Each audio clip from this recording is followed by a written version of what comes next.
സുന്നത്ത് ജമാഅത്തിന്റെ പേര് പറഞ്ഞ് സർവ്വ പാട്ടുകാരികളും രംഗത്ത് വന്നു. ഓരോരുത്തർക്കും ഇപ്പൊ എന്തൊരു ധൈര്യമാണ്. ഇജ് കണ്ടീണാ, മറ്റേ മൊഞ്ചത്തീനെ കണ്ടീണാ, മറ്റോരെ കണ്ടീണോ? ഓരോ പെണ്ണും ഓരോ നാട്ടുകാരുടെ പേരിൽ ഇങ്ങനെ പെങ്ങളെ ജന്നെ കണ്ടീണോ? കണ്ടിട്ടില്ലെങ്കിൽ വാ എന്ന് പറഞ്ഞ് നിന്റെ ശരീരം കാണാൻ വേണ്ടി നീ ആണുങ്ങളെ വെല്ലുവിളിക്കുന്നുവോ? ഖബറിൽ കിടക്കണ്ട പെങ്ങളെ, ഖബറിൽ പോയി കിടക്കണ്ടേ.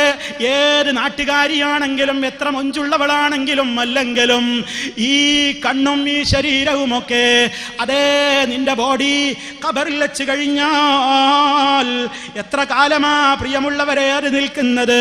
അഴുകുന്നതാണൊരു 3 ദിവസം കൊണ്ടും സുഹൃത്തുക്കളെ നമുക്കുള്ള നേത്രം രണ്ടും. ഉടൻ തന്നെ മുഖമിൽ കാണുമേ ഗുഹ 2. നോക്കുന്ന പക്ഷം മണ്ടുമേ ഭയം കൊണ്ട്. അല്ലാഹു കാത്തുരക്ഷിക്കുമാറാകട്ടെ. ഓ സഹോദരി സഹോദരാ, ഇന്ന് മരണപ്പെട്ട് കഴിഞ്ഞാൽ ഖബറിൽ കൊണ്ടുപോയി നിന്റെ ശരീരം കൊണ്ടുപോയി വെച്ച് കഴിഞ്ഞാൽ നീ കണ്ടിട്ടില്ലെങ്കിൽ വാന് വിളിച്ചു വരുത്തിയ സർവരെയും അവരല്ല നിന്റെ ബോഡി കാണാൻ വരുന്നത്. ചിതലും പുഴുക്കൾ തവളം പെരുത്തുണ്ടതിൽ സന്തോഷമാണവകൾക്ക് നീ ചെല്ലുന്നതിൽ.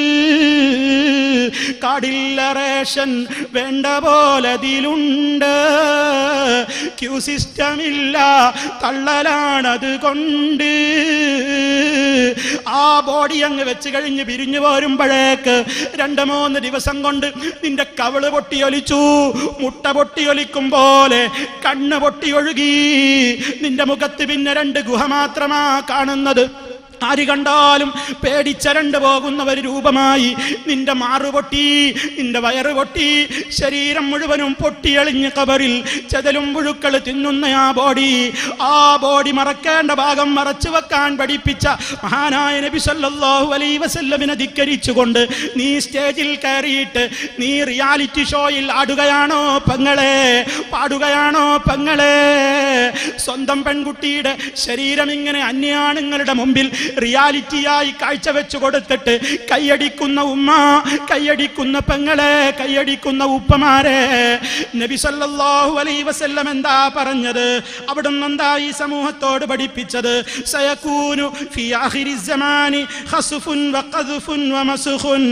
അന്ത്യനാളിന്റെ അവസാനം അതാ കാലം അവസാനിക്കാൻ പോകുമ്പോൾ ഇവിടെ ഉണ്ടാവുക തന്നെ ചെയ്യും. കീഴ്മേൽ മറിക്കുന്ന ശിക്ഷ വരും, അതുപോലെ തന്നെ കോലം മാറ്റപ്പെടുന്ന ശിക്ഷ വരും. സൽസലകൾ രാജ്യത്തുണ്ടാകും. വമതാദാലിക യാ റസൂലല്ലാഹ്. സഹാബത്ത് പേടിച്ചുകൊണ്ട് ചോദിക്കുകയാണ്, പ്രവാചകരെ അങ്ങനെയുള്ള ശിക്ഷ വരുന്ന ആ കാലം എപ്പോഴാ സംഭവിക്കുക? ഹബീബ് സല്ലല്ലാഹു അലൈഹി വസല്ലം പറഞ്ഞ വാചകം, റിയാലിറ്റി ഷോ കണ്ട് രസിക്കുന്ന ഉമ്മ, പെങ്ങളെ, സഹോദരാ, അത് വീട്ടിൽ വെച്ച് കണ്ട് ആസ്വദിക്കുന്നവരെ, അതിൽ പങ്കെടുക്കുന്നവരെ, അതിന് സിച്ചോൺ കർമ്മം നടത്തിയ തങ്ങളെ, അതിന് വേണ്ട രൂപത്തിലുള്ള എല്ലാ കാര്യങ്ങളും ഇസ്ലാമാണെന്ന് പഠിപ്പിക്കുന്ന പാർട്ടിയുടെ അമീർ അവറുകളെ, നബി സല്ലല്ലാഹു അലൈഹി വസല്ലം പറയുന്നത് കേട്ടോ. എപ്പോഴാണ് ഇതൊക്കെ സംഭവിക്കുക? ഇദാ ലഹറത്തിൽ ഖൈനാത്ത്, ഡാൻസുകാരികൾ രംഗത്ത് വരുമ്പോൾ, വൽ മആസിഫ്, സംഗീതോപകരണങ്ങളും തിമർത്താടുന്ന ഒരു കാലഘട്ടം വരുമ്പോൾ ഈ സമുദായം പിടികൂടപ്പെടുമെന്ന് ഹബീബ് സല്ലല്ലാഹു അലൈഹി വസല്ലം പറഞ്ഞത്. പരലോക ഭയമുണ്ടെങ്കിൽ ഒന്ന് ചിന്തിച്ചോളൂ.